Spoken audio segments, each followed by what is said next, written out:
Welcome to a BBB First, the one round review. I'm challenging myself 3 minutes, no longer, to try and get as much detail in my review of last night's action as possible. We had Josh Kelly challenging David Avanesyan for his EBU European welterweight title.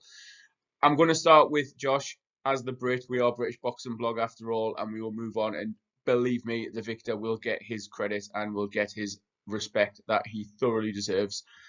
From a Josh Kelly point of view, going into the fight, I predicted he'd win. I thought he would produce a career-best performance. I was maybe a little bit too swayed by the confidence that Adam Booth and Matchroom had progressing Josh through the ranks and putting him in this sort of difficult fight after less than 15 pro outings. He's had 12 fights now, and ultimately he came up short. There's no shame in doing that whatsoever against someone of David Avanesyan's caliber. But I was hoping and maybe expecting that Josh would show something that he hadn't done so far as a pro. What I mean by that is we knew he was going to have to work at a very high pace. He was going to have to increase his output. And I thought he'd be able to do that.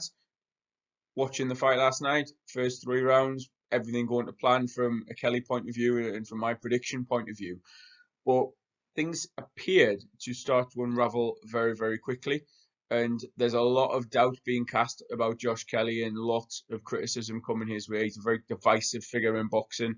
There are some people who can't, for whatever reason, relate to him or support him or give him credit, really. And yeah, he deserves a bit of credit for stepping up and taking a very tough fight. He didn't have to do that. But that said, having done that, he did come up short, and I don't really want to dwell on that from a Josh Kelly point of view. There'll be plenty of others dissecting what went wrong for him.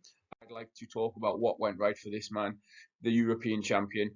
He came out and he did pretty much as most people expected. Those who thought he would win imagined that he would take Josh Kelly late, he would pressure him, he would harass him, he would not take a backward step, and ultimately that would prove too much for Kelly to handle, and I think it did.